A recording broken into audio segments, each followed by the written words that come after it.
मेरे प्यारे विद्यार्थियों, अपने YouTube चैनल पर आपका स्वागत करके मुझे काफ़ी खुशी हो रही है। आप आज किस प्रकार वर्गमूल निकाला जाता है 4 और 5 अंकों की संख्या का, आज हम लोग इसको देखेंगे। एक बात और कहना चाहते हैं, ये क्लास उन विद्यार्थियों के लिए भी बहुत ज़रूरी है जो लोग कंपटीशन की तैयारी करते हैं, एसएससी दे रहे हैं, रेलवेज दे रहे हैं, बैंक दे रहे हैं, डिफेंस दे रहे हैं, एयरफोर्स दे रहे हैं। लेकिन यदि आपका छोटा भाई है और वो मैट्रिक मतलब 9th या 10th का विद्यार्थी भी है, तो ज़रूर इससे उसको भी लाभान्वित होने का अवसर दीजिएगा। और एक बात और कहना चाहते हैं कि अगर आप अभी तक सब्सक्रिप्शन नहीं लिए हैं इसका, तो बटन दबाकर सब्सक्राइब कर लें और अच्छा लगे तो ज़रूर लाइक करें और अपने मित्रों को भी इस बात की जानकारी दें और बेल आइकन है जिसको आप ज़रूर दबा दें। तो आइए सबसे पहले हम लोग सीखें कि कैसे हम लोग वर्गमूल, जिसको हम लोग स्क्वायर रूट कहते हैं, उसको हम लोग निकालेंगे। तो सबसे पहले हम लोग ये देखें कि आखिर परफेक्ट स्क्वायर या जिन संख्याओं का वर्गमूल निकल सकता है पूर्ण रूप से, जिसमें दशमलव नहीं आएगा, उनके इकाई अंक क्या क्या होंगे। तो आइए हम लोग देखें। अगर आप 1 का स्क्वायर करते हैं तो हमको मिलता है 1, 2 का स्क्वायर करते हैं मिलता है 4, 3 का स्क्वायर करते हैं मिलता है 9, 4 का स्क्वायर करते हैं मिलता है 16, 5 का स्क्वायर करते हैं मिलता है 25, 6 का स्क्वायर करते हैं मिलता है 36, 7 का स्क्वायर हम लोग इसको देखेंगे 49, 8 का स्क्वायर 64, 9 का स्क्वायर 81। तो हम लोगों ने यह देखा कि अगर संख्या परफेक्ट स्क्वायर है, ए है, बी है, सी है और डी है, पहले हम लोग 4 अंक की संख्या को देखते हैं। तो इसके इस इकाई अंक पर क्या क्या चीज आएगा? 1 आएगा, 4 आएगा, 9 आएगा, 6 आएगा, 5 आएगा, फिर वही रिपीट हुआ है। तो अब ये चीज हम लोग देखें कि अगर यह ए है और यह है 1, तो इसके लिए या तो 1 होगा या 9 होगा। यानी ऐसी संख्या जिसके इकाई अंक पर 9 है, अगर आप स्क्वायर करते हैं तो जो आपको मिलेगा उसके इकाई अंक पर 1 होगा। यही स्थिति 1 की होगी। उसके बाद हम लोग देखें कि अगर हमारा ये 4 होता है तो क्या क्या चीज हो सकता है? 2 होगा मूल संख्या में, और क्या हो सकता है? और यहां पर हम लोग खोजेंगे कि साहब देखिए 8 भी हो सकता है। अब आइए, 4 के बाद अगर यहां 9 रहता है तब क्या क्या चीज आएगा? एक तो 3 आ रहा है और दूसरा देखिए 7। इसके बाद हम लोग यह देखें कि 5 आने पर मामला एकदम सीधा सीधा है, 5 होगा। 6 आने पर क्या क्या चीज आ सकता है? आइए यहां से हम लोग काउंट करें। 4 भी हो सकता है और 6 भी हो सकता है। अब हमारा एक लिस्ट तैयार हो गया। फिर से हम इसको आपको समझा दें कि यदि जिस संख्या का स्क्वायर निकालना है उसके इकाई अंक पर अगर 1 है तो उत्तर में या तो इकाई अंक पर 1 होगा या 9 होगा।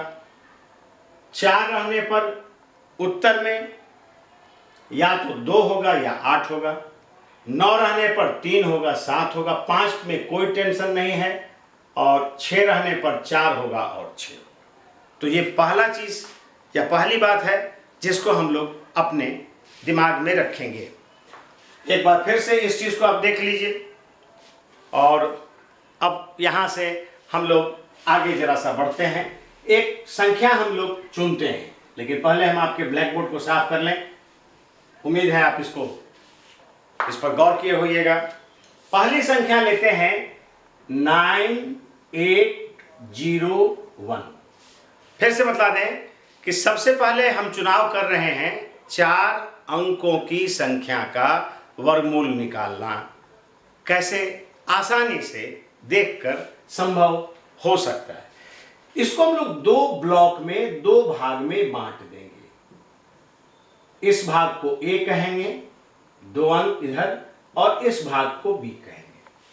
अब इस एक पर हम लोगों को यह देखना है कि 1 यहां है, तो इसका मतलब है कि मेरा या तो 1 हो सकता है या क्या हो सकता है, 9 हो सकता है। इसके बाद देखना है ये जो B है ये 98 है, तो इसका पोजीशन किसके किसके स्क्वायर के बीच में आता है। जैसे अगर हम लोग इसको देखें तो 9 के स्क्वायर से यह बड़ा है। 9 9 कितना होता है, 81। तो 9 का स्क्वायर छोटा हो जाएगा 98 से, और 10 का स्क्वायर 100 होता है, वो बड़ा हो जाएगा। तो सबसे पहले इस जगह हमको चुनना है छोटी संख्या, यानी हम ले लिए 9। अब आगे की प्रक्रिया में क्या करेंगे, इस 9 को गुना कर देंगे 10 से। तो 9 गुना 10 बराबर कितना होता है, 90। मेरे शब्द को ध्यान दीजिएगा, यह जो आपको प्राप्त हुआ उत्तर 90, ये सेक्शन बी की संख्या 98 से छोटी है। उल्टा चुनना है, यानी यहां आया छोटी, तो इस दोनों में जो बड़ी है उसका चुनाव करेंगे। तो मेरा आंसर हो गया 99। इसका मतलब यह हुआ कि 9801 का अगर हम वर्गमूल निकालते हैं तो मेरा आंसर आता है 99। तो ये पहला एग्जाम्पल हम लोग इसको यहां देखें और इस जगह हम लोग इसको सीखें। आप इसको नोट कर लीजिए, फिर हम लोग यहां से आगे बढ़ते हैं। अब इसको हम मिटा दे रहे हैं। एक और इस पर हम एग्जाम्पल आपको देते हैं। एक दूसरी संख्या का हम लोग चुनाव करें, जैसे 6724। 6724 यह भी एक पूर्ण वर्ग संख्या है। इसमें हम लोगों को क्या करना है, आप जानते हैं, इसको यहां से 2 और यहां से 2, 4 अंक की संख्या है। इसको A मान लेंगे और इसको मान लेंगे B। बड़ा सिंपल प्रोसेस है, बहुत बहुत बहुत साधारण। B पर देखिए यहां 4 आया है, तो अब सोचिए कि क्या क्या चीज हो सकता है। 4 आने पर एक तो यह हो जाएगा 2, चूंकि 2 का स्क्वायर 4 होता है। इसके बाद हम लोग और क्या कर सकते हैं, 8 भी हो सकता है, क्योंकि 8 का स्क्वायर होता है 64, 88 64, तो उसमें भी मेरा इकाई अंक 4 आएगा। अब हम लोग देखेंगे कि 67 किसके किसके स्क्वायर के बीच में है। तो जरा आप सोचिए कि यह किसके किसके बीच में है। तो बड़ा बहुत ही इजीली आप निकाल सकते हैं कि यह 8 का स्क्वायर अगर करेंगे तो 88 64 होता है, और अगर हम 9 का स्क्वायर करेंगे तो 9 9 81 होता है। तो जाहिर है हम लोग इस जगह प्राप्त कर लिए। 8 तो आपका आ ही गया। यहां से हमेशा इसको चुनना है जो छोटी संख्या है। सेकंड में क्या करेंगे कि इस 8 को गुना कर देंगे 9 से। 9 8 कितना होता है, 72। अब गौर कीजिए, जैसा पिछले एक सवाल में किए थे, ये जो प्राप्त हुआ 72, ये 67 से बड़ा, ये बड़ी संख्या आई है। 72 ग्रेटर है 67 से। तो हम लोग क्या करेंगे, इस दोनों में जो छोटी संख्या है उसका चुनाव करेंगे, और मेरा आंसर क्या हो गया, 82।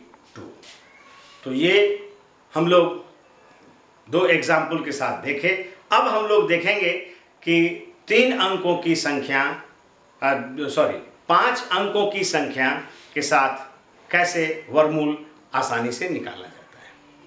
एक बात और बोलेंगे, ध्यान दीजिएगा, कोरोना में गमछा गर्दन से हटे नहीं, या आप मास्क जरूर लगाएं। तो अगर हम मास्क लगा लेंगे तो ठीक से बोल नहीं पाएंगे, इसलिए हम भी गमछा यूज़ करते हैं। मेरे प्रिय विद्यार्थी, आप भी गमछा यूज़ करें। आइए हम अब 5 अंकों की संख्या को देखें कि उसके वर्गमूल को हम लोग कैसे निकाल सकते हैं। तो एक संख्या लिखते हैं हम 20449, 20449। जरा सा काउंट कर ले हम लोग, 1 2 3 4 5, 5 अंक की संख्या है। इसमें हम लोग क्या करेंगे कि ए सेक्शन हमारा 2 अंक का होगा और यह जो बी सेक्शन है यह हो जाएगा 3 अंक का, 1 2 3। इसको ठीक से देख लीजिए आप। इसको हम लोग देखेंगे कि साहब सबसे पहले तो यहां 9 आया है, वही चीज सोचिए, 3 का स्क्वायर भी 9 होता है और हम लोग वहां क्या रख सकते हैं, 7 भी आएगा, 7 का स्क्वायर भी होता है, 7 7 49, 9 आ जाएगा, 3 3 9 आ जाएगा। तो ए सेक्शन से हम लोग ये कंप्लीट चीज दिमाग में डाल लिए। अब आइए हम लोग इसको देखें कि साहब यह जो 204 है ये किसके स्क्वायर से बड़ा है और किसके स्क्वायर से छोटा है। तो यह 14 के स्क्वायर से बड़ा है और 15 के स्क्वायर से छोटा है। सेम प्रक्रिया, कहीं कुछ टेंशन मत लीजिए। अगला काम करेंगे, 14 गुना 15 करेंगे, यहां भी गुना देख लीजिए बहुत आसानी से, इसको 7 और 2 टुकड़ा में कर दीजिए, 15 दूना 30, 7 या 21, तो यह हो जाएगा 210। यानी मेरा जो उत्तर प्राप्त हुआ वह इस संख्या का जो बी पर है उससे ज्यादा है। तो हम लोग क्या करेंगे, छोटी संख्या का चुनाव करेंगे। तो आपका आंसर पहले तो आपको प्राप्त हो गया था यहां से 143। इस प्रकार आप एकदम आसानी से किसी भी दी गई संख्या का वर्गमूल निकाल सकते हैं जो 5 अंक की है और 4 अंक की है। इससे आगे भी हम और आप सीख सकते हैं, लेकिन परीक्षा के दृष्टिकोण से वह आपके लिए निरर्थक होगा। तो इस प्रकार आज का ये क्लास यहीं पर हम लोग ख़त्म करते हैं। इसके आगे हम लोग फिर एक दूसरा क्लास लेकर के बहुत जल्द 1-2 दिन में फिर आपके सामने आएंगे। तब तक मेरे तरफ से आपको बहुत सारी शुभकामनाएं, गुड हेल्थ और सोशल डिस्टेंस का जरूर पालन कीजिए। And God bless, good luck.